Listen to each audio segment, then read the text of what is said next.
during the late 19th century, though its roots are far older.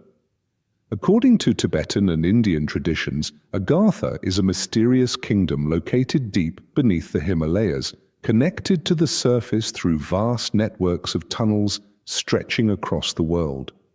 It is believed that the inhabitants of Agartha, sometimes described as spiritual masters, sometimes as descendants of ancient civilizations, retreated underground to escape global cataclysms and humanity's endless wars. There, they continued to develop advanced knowledge and superior technology, isolated from the surface world. But how did this idea become so deeply rooted in modern consciousness? In part, it stems from the writings of explorers and mystics. In the late 19th century, French author Joseph-Alexandre Saint-Yves d'Alvedre published Mission de l'Inde en Europe, in which he described Agartha as a supreme center of wisdom, said to preserve the total knowledge of ancient humanity. Saint-Yves claimed to have made contact with representatives of this kingdom through mystical rites. Later, the Russian explorer Nicholas Roerich, who led expeditions across Central Asia, recorded similar legends heard from Tibetan lamas. In Roerich's notes, the lamas spoke of hidden gateways to the inner earth, radiant underground cities, and beings of transcendent knowledge. But perhaps what truly caused this legend to ignite in modern imagination was its association with the concept of hollow earth. The idea is not new. As early as the 17th century, astronomer Edmund Halley, famous for Halley's Comet, proposed that the Earth might contain hollow layers within it. By the 19th century, explorer John Cleves Simmes Jr. developed the hollow Earth theory further, suggesting the existence of large openings at both poles. Simmes even lobbied the US Congress to fund an expedition to the Arctic in search of an entrance to the inner Earth, though his efforts were ultimately unsuccessful. Later works, such as The Smoky God by Willis George Emerson, 1908, and Etidorpa by John Uri Lloyd, continued to fuel the myth of civilizations beneath the Earth's crust. Curiously, during the 20th century, certain unexplained phenomena gave further life to these theories.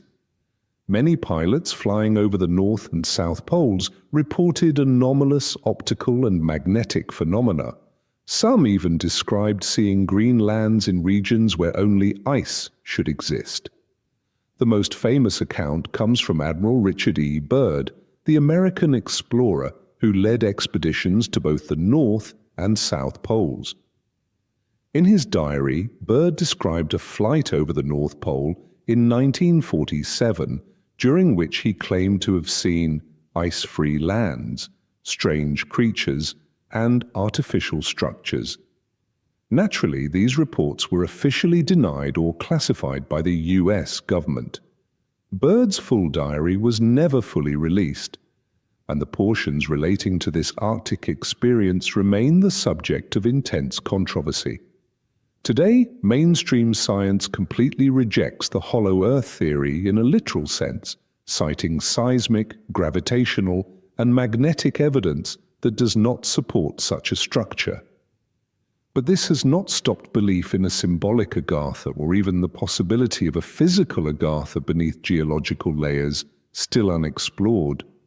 Some modern researchers propose that even if there are no vast hollow cavities, there may well be immense natural cave systems connecting various parts of the world. Cave systems like Hang Son Doong in Vietnam, large enough to house entire forests, or the underground complexes of Cappadocia and Derinkuyu in Turkey, demonstrate that nature is fully capable of creating vast subterranean spaces. Could some of these spaces once have been used by ancient civilizations, or perhaps still be in use today? That is a question which remains unanswered. And like all great legends, it is precisely this silence, this veil, and the scattered, inexplicable clues that keep the story of Agartha and Hollow Earth alive. as an unwritten chapter in humanity's hidden history. Among the greatest mysteries of human history, one question has always puzzled scholars